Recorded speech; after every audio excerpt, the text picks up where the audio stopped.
I've just been like highly unmotivated. We're people, not tests. So it's not like a pass or fail thing to me. Progress is progress regardless of how little or much you make of it.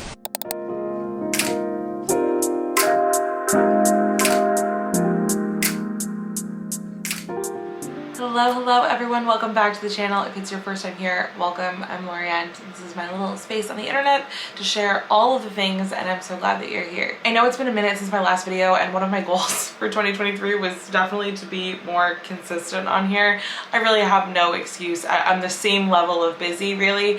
I've just been like highly unmotivated. Like when I have a moment where I don't need to be doing anything, meaning like I don't have a deadline for work, or like I don't have to do something to take care of the kids or like the house or something, like I literally just have wanted to do nothing. And so I've been allowing myself a little bit of grace in that department, but now I'm trying to like get back into it. Also, I just realized that this is the first time I am debuting the brown hair on the YouTube channel. It's not super new. I think I'm going on like 2 or 3 weeks of having it this way. If you followed me over on Instagram at Lorianne Toll, then you saw like the day after I did it or whatever, I posted a picture. I did it by myself at home. It took me almost an entire Sunday to complete it, but I was really happy with the way that it came out. I loved the red. I think I'll always love it. That, to me, that's like my color, but at the same time I was starting to feel very frustrated with how limited I was with that color. Like when you're getting dressed and stuff like that, there's just certain colors that don't pair very well with like having bright red hair.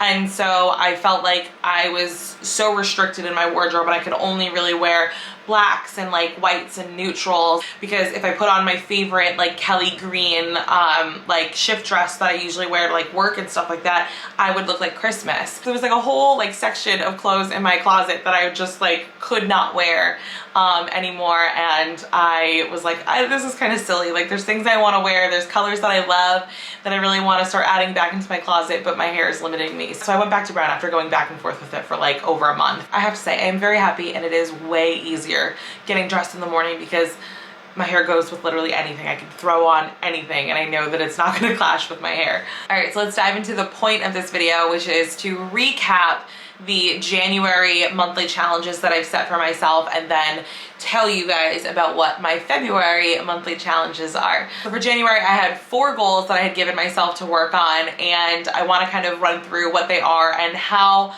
I did with each goal. Now, I don't think that necessarily, like, we're people, so we're not tests, right? So it's not like it's not a pass or fail thing to me. I think any percentage of completion of a goal in your own personal development is progress, right?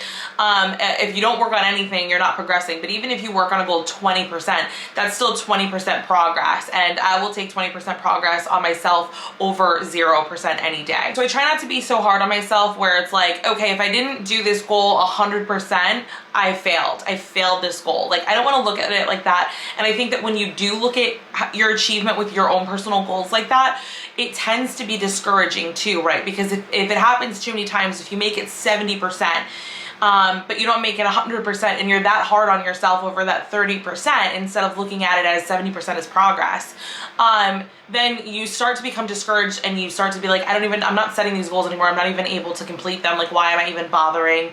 I give up.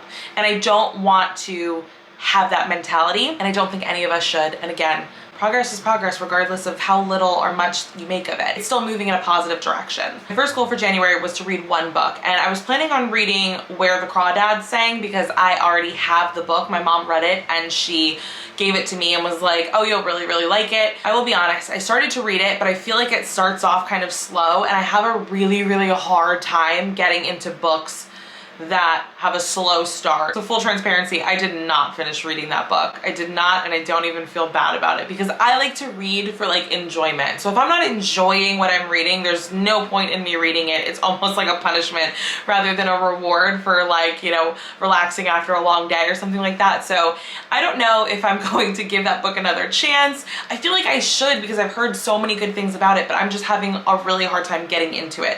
But my mom did just finish a book called The Other older woman, and she said she read it like in just a couple of days. She said it was so good, and so she gave that to me and told me that I should read it. And so I have high hopes for that book. That might be the next one that I read. In my New Year's goal video, I shared that I am back on WW. So one of my January monthly challenge goals was to have 6 Blue Dot days a week on Weight Watchers every week for the month of January. Now, for those of you who are unfamiliar with the WW program or what a Blue Dot day is, so on WW, you are allotted a certain number of points to eat a day based on like your weight and age and different things like that. So let's say you have 30 points in a day. When you've eaten all 30 points, the little circle at the top of the app turns blue, like you've eaten a sufficient amount of points. Now, if you haven't eaten enough points for that day, so you're under eating, it stays white. If you overeat a certain amount of points for that day, then it also turns white because you've overeaten your points. But you do get weekly points, so I almost don't think that that matters that much. You're given a weekly point allowance that you can dig into, and you can use a little bit of that every single day during the week to help, or you can use it for one night during the week where you know you're gonna go out to dinner or whatever. And so the reason I was aiming for 6 Blue Dot days instead of a full week of Blue Dot days is because I kind of like to allow myself some leniency. Like there are times where I just don't want to track. I don't want to track and I want to eat what I want. And so I allow myself a day to do that, whether that's on a Friday or a Saturday or Sunday, like whatever it is. But then there are also instances where like I eat and I'm full and I don't want to eat anymore, and maybe I've only consumed, I don't know, 20 points in a day and I have 10 points left over, and the app is like, hey, you're under eating. But I also am trying to be intuitive about my eating and go, well, my body's not hungry. I don't want to eat just to eat and then go to bed.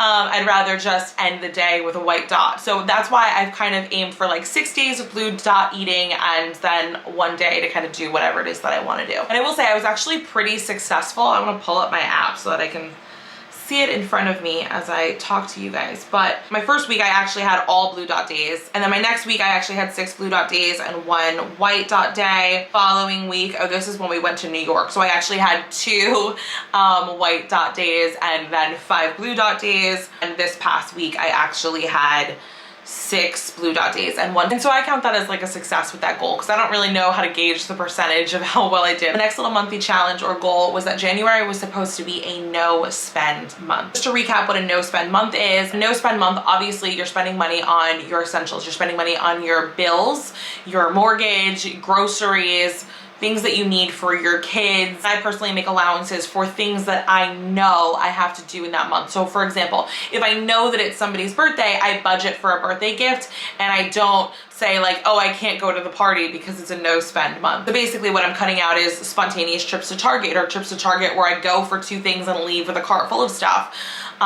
Going to the grocery store and adding things that are not on my list, ordering in takeout instead of eating the leftovers that I have in the fridge. All of those things are a no-go for me in a no-spend month. Right off the bat, I will tell you that I did not meet this goal 100%.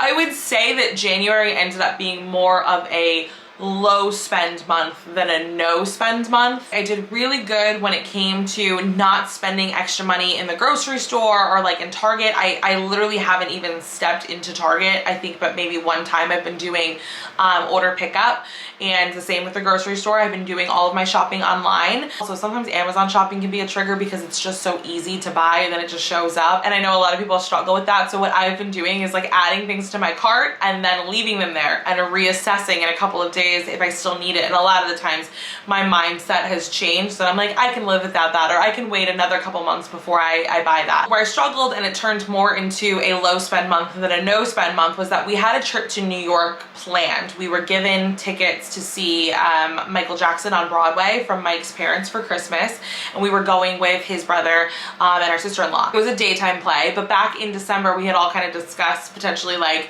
let's all like get hotel rooms and, you know, spend the night, and it'll be like a parents' night out kind of thing. We can go to dinner, go to a bar, like it'll be fun. And Mike and I don't get to do that a ton, so while we had babysitting, we were like, okay, that'll be fun.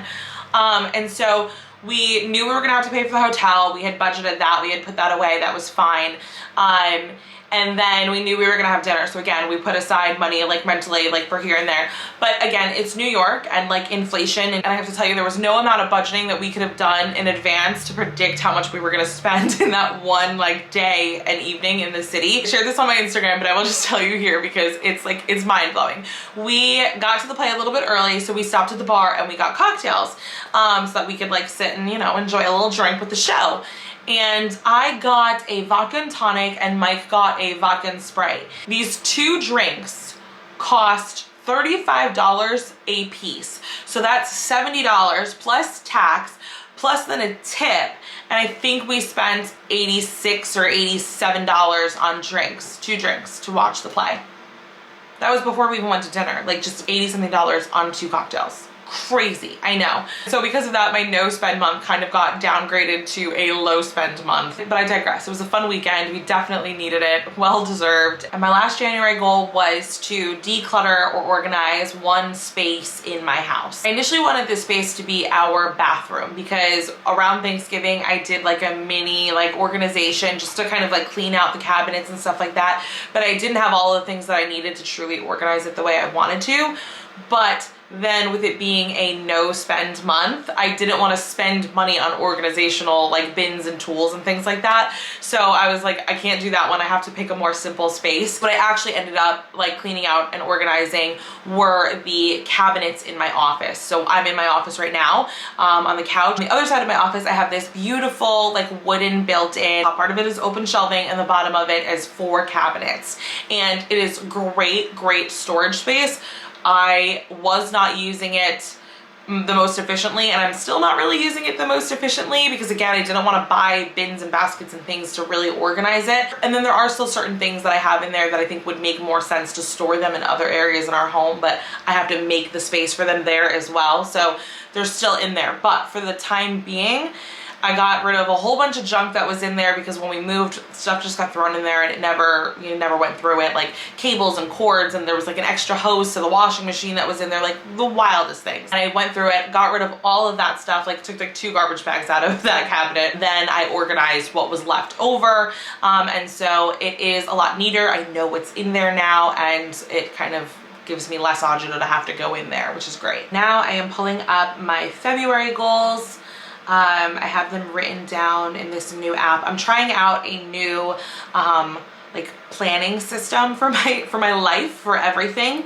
I love paper planners, but I am somebody who buys them because they're pretty and I like want to be a paper planner person, but honestly, they just lack the convenience that I need in a modern world. I need to be able to access my calendar and my like daily plans like on a phone, on my computer, like regardless of where I am. And so having to carry around a big paper planner is not convenient at all. I am trying out this new planner called Artful Agenda, and it's digital. It syncs with like your Google Calendar or your Outlook calendar or whatever. And like I have mine color coded based on like my YouTube tasks and plans and my personal things and the kids stuff and our meal plan. So like it really is so far helping me stay very organized, and I'm liking it, and I can access it on my phone. I can access it wherever. So far, really liking it. But in the monthly view, there's actually a section to lay out your monthly goals. So I was like, oh, perfect. So I actually have 5 goals this month that I will run you through very quickly. First monthly goal is that I want to complete 30-minute workouts 2 times a week. Now listen, I am somebody who works out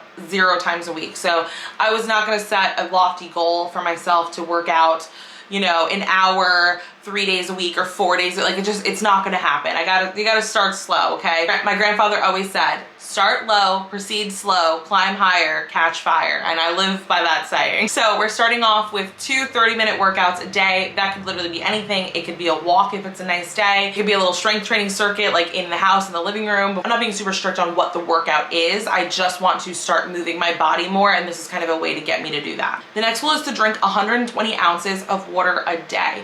Now, there was a time period where I was doing this very successfully because I have that 40-ounce like Stanley cup, and I was going through like 3 of those a day, and I was like, this is great, like I'm drinking so much water, and I was feeling so good, my skin was looking so good. And lately, in the last couple of weeks, I have fallen off the water drinking bandwagon, and I need to get back on it, so I'm making that a priority for this month. Next goal, read one book. So because I didn't finish this goal last month, I'm rolling it over into this month because it has been a minute since I have finished a new book, and I really do want to get myself back into it because the longer I don't pick up a new book, the harder it is for me to get back into it, even though it is something that I do enjoy. The next goal is for Mike and I to have 2 dates in February. I know we have one because we already have like our Valentine's dinner reservations, which we're doing the weekend after Valentine's Day, and I think we might actually have 2 because Mike's off the day after we were doing that, and it's a day that I was going to take off of work, and the kids were going to go to their grandparents like normal for babysitting. I think we were going to try to like sneak in like a fun day date, so that might be 2 just back to back off the bat, but we will see. It don't have to be dates out, I'm not being that specific. It could be a date night at home or whatever, just like something that we plan and we try to make extra special rather than just like ordering takeout and watching TV on the couch. And then my last goal for February is to finish Josiah's big boy room, which I am happy to say now that we're out of January and I was able to spend again, I had been putting money aside for Josiah's big boy room. So I purchased all of the things to put it together. It was so cute, guys. Oh my God, it's so cute. I was telling him my vision because I knew I wanted him to have a dinosaur room. He loves dinosaurs, he's obsessed. And so I had all these visions for like what I was gonna do, where I was gonna put what, and I was walking him through it, and I'm like, I'm gonna put dino tracks on this wall with a banner here, and what do you think? And he looked at me and he goes, I love it, mama. And I died, and he's been talking about it nonstop ever since, so I cannot wait to put it together. I'm also a little bit nervous about how he's going to be transitioning from a crib into a twin bed that he can get out of whenever he wants, but hopefully that goes well. But I know he's gonna love the room, and I'm so excited for him to see it. That pretty much wraps up my monthly goals recap and sharing what my goals for February are. I hope you guys enjoyed this video. If you did, you could leave it a thumbs up. Don't forget to leave any questions or comments down below. Also, if there are any videos that you would like to see up on the channel, if there's anything you're interested in seeing or seeing me make more of, please let me know, because like I said, I've been struggling a bit with motivation and creating content that I love, but also that you want to watch. So any ideas would be wonderful. Don't forget to subscribe for more videos from me in the future, and I will see you guys in the next one. Bye.